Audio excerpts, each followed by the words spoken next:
جی عزیز طلبہ، ہم حصہ سوم کی بات کریں گے۔ ابھی ہم نے حصہ دوم کے اختتام پر ہم نے یہ پڑھا ہے کہ الگو چودھری جو تھا وہ 2 بیل لایا میلے سے، ایک مر گیا۔ اب جمن جو تھا، جمن نے اپنے دوستوں سے کہا یہ دغا بازی کی سزا ہے کہ اس نے دغا کیا تھا، میرے خلاف فیصلہ کیا تھا۔ انسان صبر کر جائے مگر خدا نیک و بد دیکھتا ہے، اللہ نیک اور برے کو دیکھتا ہے۔ الگو کو اندیشہ ہوا، یعنی یہ ڈر ہوا، خوف ہوا، شک ہوا کیا کہ جمن نے اسے زہر دلوایا، کیونکہ جمن شیخ صاحب اپنے دوست جو سابقہ تھا اس کے خلاف اس نے فیصلہ دیا، تو اس نے سمجھا کہ جمن شیخ نے اسے زہر دلوا دیا، اس کے کس کو، اونٹ کو یا بکرے کو، اچھا بیل کو، ویری گڈ۔ اس کے برعکس چودھرائن کا خیال تھا، یعنی الگو چودھری کی جو بیوی تھی یعنی چودھرائن، کہ اس پر کچھ کرایا گیا ہے، یعنی تعویذ دھاگا کروایا گیا ہے، کلیئر، کالا علم یا جادو ٹونا کروایا گیا ہے، منتر پڑھایا گیا ہے۔ چودھرائن اور فہمین میں ایک روز، اب فہمین کون تھی؟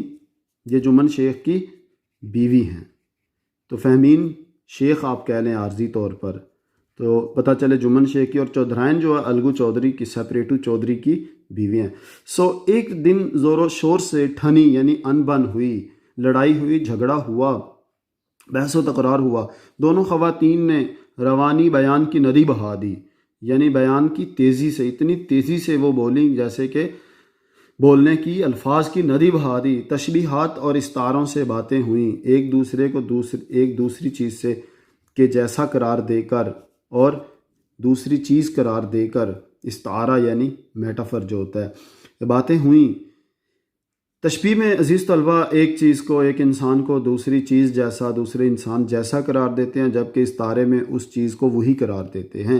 جیسے وہ کہتی کہ تمہاری شکل بندریا جیسی ہے تو یہ تشبیہ ہے، اور کہے کہ تم بندریا ہو تو یہ استعارہ ہے۔ ایک چیز کو دوسرا قرار دینا، اس میں دوسری جیسے قرار دینا۔ بارے جمن نے آگ بجھا دی، بیوی کو ڈانٹا اور رزم گاہ یعنی میدان جنگ میں لڑائی کی جگہ سے ہٹا لے گئے۔ کون؟ جمن۔ ادھر الگو چودھری نے اپنے ڈنڈے سے چودھرائن کی شیریں بیانی کی داد دی، پتہ چلا اس نے، چودھری نے اپنی بیوی کو مارا۔ کہ شیریں بیانی یہاں پہ تنزن کہا جا رہا ہے، خوش بیانی یعنی گالی گلوچ اور دوسرے کو برا بھلا کہنا، یہ اچھی بات نہیں ہے، تو ڈنڈے سے اس کی داد دی، یعنی یہ دیکھیے کیا خوبصورتی ہے انداز کی، کہ مار کر اس کو کہا کہ کتنی خوبصورت تم نے بیانی کی ہے، تو یعنی بد زبانی کی تھی۔ ایک بیل کس کام کا، اس کا جوڑا بہت ڈھونڈا مگر نہ ملا، ناچار اسے بیچ ڈالنے کی صلاح ہوئی۔ بیل کس کا تھا؟ الگو چودھری کا۔ ایک مر گیا، ایک رہ گیا، کہتے اگر جوڑا نہیں ہے تو فائدہ نہیں ہے۔ وہ اب اسے بیچ ڈالنے کی اصلاح ہوئی کہ آخر مشورہ یہی ہوا کہ اسے بیچ دیا جائے۔ گاؤں میں ایک سمجھو سیٹھ تھے۔ اب سیٹھ صاحب بھی دیکھیے کس قدر پہنچے ہوئے سیٹھ ہیں۔ وہ یکا گاڑی ہانکتے تھے، پتہ چلا تانگا چلاتے تھے، کلیئر، تانگا سمجھ لیں یا ریڑھی سمجھ لیں، ایک بڑی جو بیل سے چلتی ہے، تو ہانکتے تھے یعنی چلاتے تھے۔ گاؤں میں گڑ گھی بھرتے اور منڈی لے جاتے۔ پتہ چلا گاؤں میں جو پروڈکشن تھی وہ نمبر 1 تو گڑ ہے، دوسرا گھی بھی بنتا تھا، یعنی دیسی گھی تھی، اور منڈی لے جاتے، اور منڈی سے واپس کیا لاتے؟ نمبر 1 تیل اور نمبر 2 نمک۔ تو یہ یاد رکھنا ہے، گڑ اور گھی لے کے جاتے اور منڈی سے تیل اور نمک لاد کر لاتے اور گاؤں میں بیچتے تھے۔ اس بیل پر ان کی طبیعت لہرائی، یعنی بیک شوق آیا، یعنی لالچ آیا کہ یہ لے لیا جائے۔ کس کے ذہن میں آیا؟ یس، سمجھو سیٹھ کے۔ سمجھو سیٹھ نے بیل کس سے لینا ہے؟ چودھری صاحب سے، الگو چودھری سے۔ سوچا اسے لے لوں، دام کے لیے 1 مہینے کا وعدہ ہوا۔ پتہ چلا 1 مہینے، آفٹر 1 month اس کی پیمنٹ دینی ہے، قیمت دینی ہے، ادائیگی ہوگی۔ چودھری بھی غرض مند یعنی ضرورت مند تھے، گھاٹے کی کچھ پرواہ نہ کی۔ سمجھو نے نیا بیل پایا تو پاؤں پھیلائے، یعنی کام بڑھا دیا۔ دن میں 3 4 کھیوے یعنی پھیرے کرتے، نہ چارے کی فکر تھی نہ پانی کی۔ یہ ظلم کر رہا ہے انسان اس بیل کے ساتھ، بس کھیموں سے کام تھا، یعنی پھیرے لگتے رہے۔ منڈی لے گئے، وہاں سوکھا بھوس یعنی سوکھا چارہ ڈال دیا۔ ابھی غریب جانور دم بھی نہ لینے پاتا کہ پھر جوت دیتا، پھر اسے یوک کر لیا جاتا، پھر اس کے گلے کے گرد جوا ڈال دیا جاتا۔ جوا کیا ہوتی ہے؟ وہ لکڑی جو اس کے کندھوں پر رکھی جاتی ہے جوتتے وقت۔